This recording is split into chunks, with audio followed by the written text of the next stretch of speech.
अस्सलाम वालेकुम नाज़रीन, Urdu point cricket Mela presented by coral beach resort Sharjah के साथ मैं हूं इजाज़ अहमद गोंदल और मेरे साथ हैं स्पोर्ट जर्नलिस्ट सनाउल्लाह, किरण खान और औरंगज़ेब यूनुस। नाज़रीन, पाकिस्तान पहली शिकस्त के बाद दुबई का लैंड हुआ और आज पाकिस्तान टीम का पहला ट्रेनिंग सेशन यहाँ पे आईसीसी एकेडमी दुबई में जारी है और फ़खर ज़मान की इंजरी होने के बाद इमामुल हक ने उनको रिप्लेस किया और वो भी आज दुबई पहुंचे हैं और उन्होंने टीम को ज्वाइन कर लिया है। वो भी पाकिस्तान टीम के हमरा प्रैक्टिस सेशन में मसरूफ़ हैं। सनाउल्लाह, पहले मैं आपकी तरफ जाऊंगा। अब इस सिचुएशन में क्या लगता है, आप किस तरह कंपेयर करेंगे पाकिस्तान टीम को इंडिया के साथ पाक 12 टाकरे से पहले? देखिए, पाकिस्तान टीम जो कुछ खो सकती थी आई गेस के खो दी है। अब किसी को उस पर उम्मीद नहीं है। जला दी हैं। नहीं, कश्तियां जला के तो खैर शुरू ही किया था हमने तो मुझे लगता है कि जो कुछ खोना था हम खो चुके हैं। आपके पास पहले ही साइम नहीं थे, फिर फखर जो बच्चा खुचे थे वो भी आपके पास नहीं रहे हैं।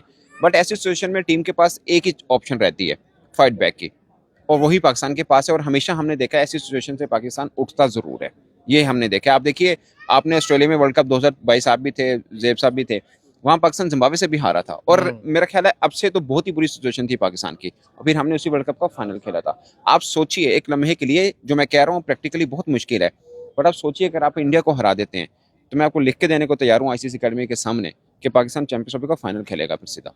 ये मैच इतना इंपॉर्टेंट है पाकिस्तान के लिए। बहुत बड़ी बात आपने कर दी, बहुत बड़ी प्रेडिक्शन आपने कर दी। किरण, ऑफ द रिकॉर्ड भी आपसे जब बात हो रही थी तो आप कह रही थी पाकिस्तान जीतेगा इंडिया से। सनाउल्लाह ने कहा कि जब टीम हारती है तो कमबैक बड़ा अच्छा करती है। आपको क्या लगता है कि यही सिचुएशन है, पाकिस्तान स्ट्रांगली कमबैक करेगी? या देखिए, सनाउल्लाह ने जो बात की है मैं एग्री इसलिए करूंगी कि डेफिनेटली पाकिस्तान टीम में प्रेशर तो है। डू एंड डाई की सिचुएशन हमारे लिए है, या तो हमने मरना है या फिर वो मारो वाली सिचुएशन चल रही है इस टाइम पे। तो भारत के ऊपर उस तरह से नहीं है, लेकिन भारत का अगर बांग्लादेश के अगेंस्ट मैच देखा जाए तो फंसे हैं वो लोग भी। कोहली जिस तरह से स्ट्रगल करते हुए हमें दिखाई दी, और दूसरा जो पिच बिहेव कर रही थी, पिच थोड़ा सा डिफिकल्ट हमें दिखाई दी है बैटिंग के लिए। तो पाकिस्तान टीम को बैटिंग पे फोकस करना होगा। फिर आपको टीम पूरी यूनिट जो है ना वो खेलती है जब, तो अब ये T20 नहीं है क्योंकि एक प्लेयर चल जाएगा तो आप कहेंगे कि मैच निकल गया। देखिए, 7 से 8 प्लेयर अपनी रिस्पॉन्सिबिलिटी को ऑन करेंगे तो ही मैच बनेगा। इस तरह से नहीं होगा कि हम सिर्फ कह देंगे बाबर आजम जो है वो आके सिर्फ रन कर दें, या फिर शहीन या नसीम के कंधों पर सारी जिम्मेदारी नहीं। 11 खिलाड़ी 11 के 11 ऐसा परफॉर्म करेंगे, 2-3 अच्छी। और सबसे पाकिस्तान का जो मसला, या तो हमेशा से मिडिल ऑर्डर आया है या फिर ओपनर आपको पेयर जो है उस तरीके से मिला ही नहीं है। अनफॉर्चुनेट था कि जैसे जो है फहर के बाद जो है इमामुल हक अब इन हो रहे हैं, लेकिन उनका ओवरऑल अगर देखा जाए तो वो अपनी जो है डोमेस्टिक परफॉर्मेंस दे के जहाँ पे आ रहे हैं, तो होपफुली कि वो एक अच्छा आगाज पाकिस्तान टीम को दे पाए। अच्छा आगाज मिलेगा, पाकिस्तान टीम कम बैक करेगी और पाकिस्तान के ऊपर उस तरह से इतनी ज्यादा नहीं होगी जितना कि भारत के ऊपर है, क्योंकि भारत के ऊपर ज्यादा प्रेशर इसलिए होगा क्योंकि वो तो जीती हुई है। पाकिस्तान हारी हुई, लोगों को लग रहा है कि शायद यार ये इंडिया से तो हमेशा हारते हैं, ये वाला मैच भी हार जाएंगे। लेकिन मुझे ऐसा लगता है कि पाकिस्तान कम बैक करेगा इंशाल्लाह। और पाकिस्तान जिस तरीके से आज उनकी बॉडी लैंग्वेज देखें, प्रैक्टिस सेशन चल रहा है, भरपूर अंदाज में वो प्रैक्टिस की, बैटिंग की, बॉलिंग की, फील्डिंग की। लेकिन एक चीज़, पाकिस्तान को अपनी फील्डिंग पे बहुत ज़्यादा ध्यान देना होगा, क्योंकि फील्डिंग, वो कहते हैं हम कैचेज विन मैचेस, तो पाकिस्तान हमेशा से उसमें कहीं ना कहीं हमें वीक दिखाई देता है। हम आसान कैचेस छोड़ देते हैं। फील्ड हमें अग्रेसिव सेट करनी होगी, कप्तान को थोड़ा सा अग्रेसिव बिहेव करना होगा। ये सारी चीजें जब आप करेंगे, थोड़ा सा अग्रेसिव होकर खेलेंगे, तो डेफिनेटली जो है टीम अच्छा परफॉर्म करेगी। औरंगजेब भाई, आप कितना एग्री करेंगे सनाउल्लाह और किरण के साथ? क्या इस टीम में अभी भी एबिलिटी है, उतना दम है कि ये स्ट्रांगली कमबैक कर सकती है? गिरे हुए हैं, मार खाई हुई है, क्या अब उठने की ताकत है इनमें? देखिए, मैं एग्री करता हूँ इनसे, लेकिन पाकिस्तान की टीम आपने देखा होगा, जिस तरह ऑस्ट्रेलिया की सना भाई ने बात की, वहाँ पे हमें सिर्फ मैचेस नहीं जीतने थे, बल्कि हमें डिपेंड करना था नेदरलैंड पे कि वो साउथ अफ्रीका को हराए। सिर्फ उस एक जीत ने आपने देखा, और फिर एक थोड़ा सा इम्पैक्टफुल इनिंग्स खेली थी मोहम्मद हारिस ने, मेरे ख्याल में 32 रन की, तो वो सिनेरियो ही पूरा चेंज हो गया और फिर पाकिस्तान फाइनल खेला था उसका।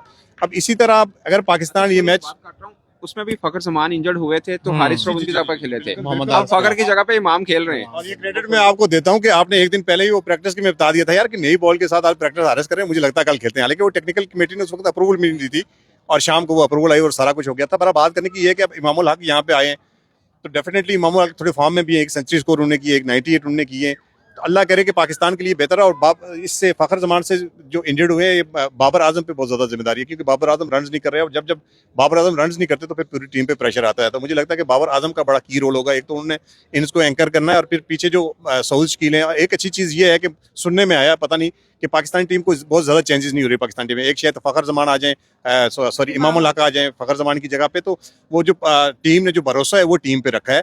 तो अब इनका काम है, सऊद शकील को ले लें, बाबर आजम को ले लें, आगा सलमान और मोहम्मद रिजवान ने तो फिर एक आधी इनिंग्स खेल के अच्छा किया हुआ है। खुशदिल शाह पे बहुत ज़्यादा, क्योंकि खुशदिल शाह ने कल अच्छी इनिंग्स तो खेली है, लेकिन वो इम्पैक्टफुल इनिंग्स जो होती है ना, जो चाहिए, जब रन चाहिए होते हैं, वो इनिंग्स तो खेल ली, लेकिन उस वक्त शायद बड़ी इनिंग्स चाहिए थी। शायद 100 रन खुशदिल शाह करते तो तब जाके पाकिस्तान जीतता। तो और स्पेशली मैं अगर बॉलर की बात करूँ तो बॉलर्स में से जो हमारे आखिरी 10 ओवर है, उसमें कंटिन्यूस हम जो ट्राई सीरीज हुई है, उसमें हम आखिरी 10 ओवर में हम 120-115 रन खाते हुए आ रहे हैं। ये शाहीन शाह अफरीदी को, हारिस रऊफ को, नसीम शाह को ये सोचना होगा कि नई बॉल के साथ वो अच्छा करते हैं। मिडल में भी अच्छा हो रहा है, मिडल में भी कोई बुरा नहीं हो रहा, लेकिन आखिरी जो डेथ बॉलिंग आती है तो उसमें हम बहुत ज़्यादा रन दे रहे हैं। अगर इसी तरह का सिलसिला यहाँ पे रहा तो ये भी ट्रिक की पीछे है। यहाँ पे भी बहुत ज़्यादा रन की आपको उम्मीद नहीं है। 250-260 रन जो है वो विनिंग टोटल होगा। इस पिच में भी अगर पाकिस्तान के रन उसी तरह पड़ते हैं जिस तरह वो डेथ बॉलिंग में देते हुए हैं, तो फिर डेफिनेटली पाकिस्तान को ये मैच जीतना मुश्किल होगा। बहुत मुश्किल होगा, बिल्कुल। अब एफर्ट्स एज ए टीम ही करनी होगी। सनाउल्लाह, एक बड़ा धचका लगा पाकिस्तान टीम को फ़खर जमान का इंजर होना, और एक वो वाहिद प्लेयर थे जो इन फॉर्म थे और परफॉर्म भी करते हुए आ रहे थे। यहाँ हमने देखा लीग्स में परफॉर्म किया, बल्कि ट्राई नेशन सीरीज़ में जाके उन्होंने परफॉर्म किया। वो आउट हुए, धचका लगा। इमामुल हक की जो है वो एंट्री हुई, उनकी लॉटरी लगी। इजाज भाई, मैं ना इस सभी कह रहे हैं, मैं भी मानता हूँ धचका है, बट आप पाकिस्तान की प्लानिंग देखें, एक साल पहले प्लान में तो फखर जमान है ही नहीं है। तो हम टीम मैनेजमेंट या सिलेक्शन में इमाम थे, इमाम भी नहीं थे। तो आप ये अगर सोच रहे हैं कि अब देखें ना, एक और बात अभी आपने याद दिला दी। अभी हमने पूछा था इमामुल हक क्यों नहीं टीम में, उन्होंने बोला उनका फिटनेस लेवल ठीक नहीं है। आज आ गए। अब आ गए। अगर उनका देखिए प्रॉब्लम यही है, ऑप्शन नहीं था कोई और। नहीं, ऑप्शन हाँ। बहुत हैं, ऑप्शन बहुत हैं, ऐसा नहीं है कि ऑप्शन नहीं है, ऑप्शन बहुत हैं। आप जो कहते हैं ना कि हमें प्रेशर फील नहीं होता, लोग जो बातें करते हैं आप पर होता है। अब 10 बंदों ने कह दिया इमाम को ले आओ, आपने ले आए। अदरवाइज इमाम की सेंचुरी किया उसने, कोई इसमें कोई शक नहीं है। एक टीम आपकी खेल रही है चैंपियंस ट्रॉफी 2023 में देखें, सुन लीजिए, एक टीम आपकी खेल रही है चैंपियंस ट्रॉफी में, 3 आपकी टीमों ने प्रैक्टिस मैच खेले हैं, उनके बगैर यानी 60 क्रिकेटर तो है ही नहीं है, उसके बगैर उन्होंने 100 किया है। ये कौन सा मैटर कर रहा होता है? दूसरा 100 वो कर रहे हैं 4 डेज में। अब यही हमारा प्रॉब्लम है कि वो 4 डेज में की परफॉर्मेंस यहाँ पे काउंट हो रही है। नसीम अपना खुशदिल शाह T20 में परफॉर्म करके आया, राना फहीम अशरफ T20 में। तो वो जो प्रोसेस है ना, यहाँ पे तो लेकिन एक चीज भी है ना, हमारी प्लानिंग हमेशा से होती है। हम वनडे की प्लानिंग जो है T20 की तर्ज पे कर रहे होते हैं, T20 की तर्ज पे हम टेस्ट मैच की कर रहे होते हैं। तो ये चीजें हमारी टीम को शुरू से ही चैलेंजेस का जिस तरह के सामना सिस्टम करना पड़ता होगा है। इसी तरह फिर ये चलता रहेगा। Definitely। प्रोसेस होना चाहिए ना। ये सारा प्रोसेस तो 6 महीने पहले होना चाहिए, 1 साल पहले होना चाहिए। हमें पता होना चाहिए कि यार ये हमारा मेन इवेंट है, हमने खेलना है। हमने वो सारा फोकस जो है ना वो ग्राउंड्स पे लगा दिया कि वहाँ की तैयारी कैसे हो रही है। अब देखा पूरा मीडिया जो है ना वो इस पे फोकस हो गया। सलमान तो और खुशदिल शाह का इवन के किसी को नहीं था कि वो आएंगे किसे, लेकिन जितनी ज्यादा उनके ऊपर क्रिटिसिज्म हुई उस लिहाज से उन्हें बेहतर परफॉर्म किया एज कम्पेयर टू जो आपके मेन प्लेयर्स थे। ठीक है, आप वो जितनी डॉट्स बॉल पहले मैच में सबसे ज्यादा तो पाकिस्तान को, जो अगर आप 21 से 25 ओवर डॉट बॉल खेलते हैं तो फिर आपकी टीम क्या हाक परफॉर्म करेगी। मतलब ये चीज सबसे ज्यादा पाकिस्तान को यहाँ पे उसको धचका दे रही है कि आप उसको टेस्ट की तर्ज पे खेल रहे हैं, और टेस्ट मैच नहीं था, आपने इसको वनडे के तौर पर लेके चलना था, और आपने अपने रन्स बना लिए लेकिन टीम के काम नहीं आए, तो वो रन्स तो फिर किसी काम के नहीं रहे ना। देखिए, ये एक बात मैं करता चलूं कि ये जो हमारा प्रोसेस है ना, जिस प्रोसेस के साथ प्लेयर आते हैं, ये प्लेयर को हम ब्लेम नहीं करते। ना तो खुशदिल शाह का कसूर है, ना राना फहीम अशरफ का कसूर है, ना सऊद शकील का कसूर है।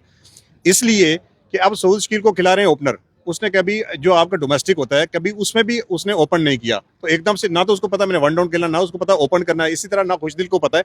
तो आप इन प्लेयर्स को 3-4 महीने 6 महीने पहले एक प्रोसेस का हिस्सा बनाए ना, उनको प्लान दें कि हमारा फोकस जो है चैंपियंस ट्रॉफी पे है, और ये रोल होगा आपका 6ठे नंबर पे ये रोल होगा, आपके ओपनर का ये रोल होगा, बॉलर्स का ये रोल होगा। किसी को पता ही नहीं है। इवन के अभी भी जब हम बात कर रहे हैं, हमें नहीं पता कि ओपनिंग में कल कौन आ रहा है भारत के खिलाफ, हमें ये नहीं पता कि मिडिल ऑर्डर में कौन खेलेगा, बॉलिंग में हमें नहीं पता, आपको फिटनेस मिसाइल है। तो ये सारी चीजें जो है ये प्रोसेस होना चाहिए, 1 साल पहले का नजर रखनी चाहिए, 1 साल पहले प्लान होना चाहिए, 15-20 लड़कों का एक यूनिट होना चाहिए, उस पे फिर सारा फोकस करना चाहिए यार कि ये लड़के हमने फलान जगह तक तैयार करने हैं। तो मेरे ख्याल में ये सारा कसूर जो है ये मैनेजमेंट का और ये जो सिलेक्टर है इनका है। बाकी किसी प्लेयर को हम ब्लेम नहीं कर सकते यार कि वो आया तो उसने रन नहीं किए। ठीक है, हर प्लेयर्स की ये ख्वाहिश तो उनके साथ भी इनजस्टिस है ना कि आप एक तो उनको पहले आपके सिस्टम का हिस्सा नहीं बना रहे, और फिर सिस्टम का हिस्सा बना रहे जो नंबर डिजर्व करता है, उस नंबर की जगह आप उसको 3rd पे 4th पे ले जाएंगे या ओपन करवा देंगे, तो डेफिनेटली वो अपनी जो उसकी एक परफॉर्मेंस आनी है वो किसी सूरत नहीं आ सकती।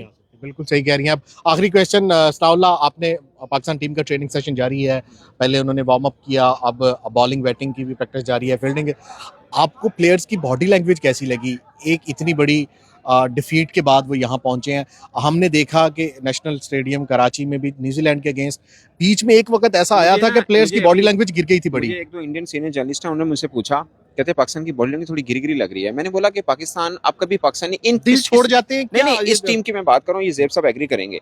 हमारे इन खिलाड़ियों को ना, आप जीते हो तब भी आप बस से उतरते देख लें, तब भी यूं ही उतरते हैं, ये हारे हो तब भी यूं उतरते हैं। इनमें यही तो प्रॉब्लम है, एटीट्यूड है ही नहीं है ना, वो जो क्रिकेटर्स वाला या वो होता है, वो वाला चीज इनमें है ही नहीं। आप इनकी बॉडी लैंग्वेज को देख के ना कभी प्रोडिक्ट नहीं कर सकते हैं। जीतने के बाद भी ऐसे ही होते हैं, जिਵੇਂ शेख नहीं रोटी खान तो बाद पता लगा भूखा ही है, वो एग्जैक्टली वैसे ही है हमारी टीम का भी ना।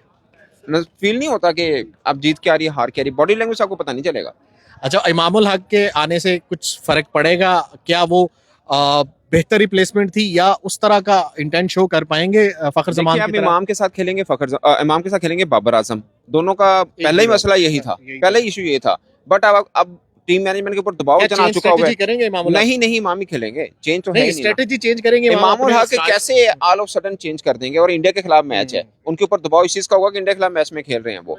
इंडिया के खिलाफ खेल रहे हैं, फिर इमाम का अपना कमबैक हो रहा है, वो रन्स करेगा, वो अपना कमबैक देखेगा। पाकिस्तान का उसी तरह का गेम होगा जिस तरह बाबर आजम करते हैं, डॉट बॉल जिस तरह, तो बहुत हो जाए जिस तरह आपने साउथ अफ्रीका के खिलाफ 356 रन चेज कर दिए थे। क्रिकेट कुछ भी हो सकता है, ऑन द डे हमें नहीं कह सकते, लेकिन ऐसा नहीं कि नहीं कर सकते वो। लेकिन यही है कि इतने बड़े मैच में एक तो चैंपियंस ट्रॉफी का मैच है, इसका प्रेशर है, इंडिया के अगेंस्ट है, इसका प्रेशर है। दूसरा ये कि इमामुल हक अपना कमबैक कर रहे हैं 2.5-3 साल बाद, तो ये सारे प्रेशर मिला के इमाम क्या कर, कोई भी जितना बड़ा प्लेयर हो उसका कमबैक जब होता है तो आते ही वो मैच विनिंग इनिंग्स बहुत कम खेलता है। केएल राहुल को मैंने देखा था कैंडी में कि आते ही उन्हें 100 बना दिया था। बड़ा कम होता है कि आप इतने लंबे अरसे के बाद कमबैक करें और आते ही को मैच विनिंग इनिंग्स खेल लें। चलें जी, बहुत शुक्रिया सनाउल्लाह, किरण एंड औरंगजेब। पाकिस्तान टीम का यहाँ आईसीसी एकेडमी में ट्रेनिंग सेशन जारी है। कल भी पाकिस्तान टीम का ट्रेनिंग सेशन होगा। इंडिया टीम ने कल बांग्लादेश के खिलाफ मैच जीता और आज उनका रेस्ट डे था, आज प्रैक्टिस सेशन नहीं हुआ इंडिया टीम का। कल पाकिस्तान और इंडिया टीम दोनों यहाँ पे, उन दोनों का ट्रेनिंग सेशन होगा और हम यहाँ से आपको अपडेट करते रहेंगे। अगली वीडियो तक के लिए इजाज़त दें, अपना बहुत ख्याल रखें, अल्लाह हाफिज़।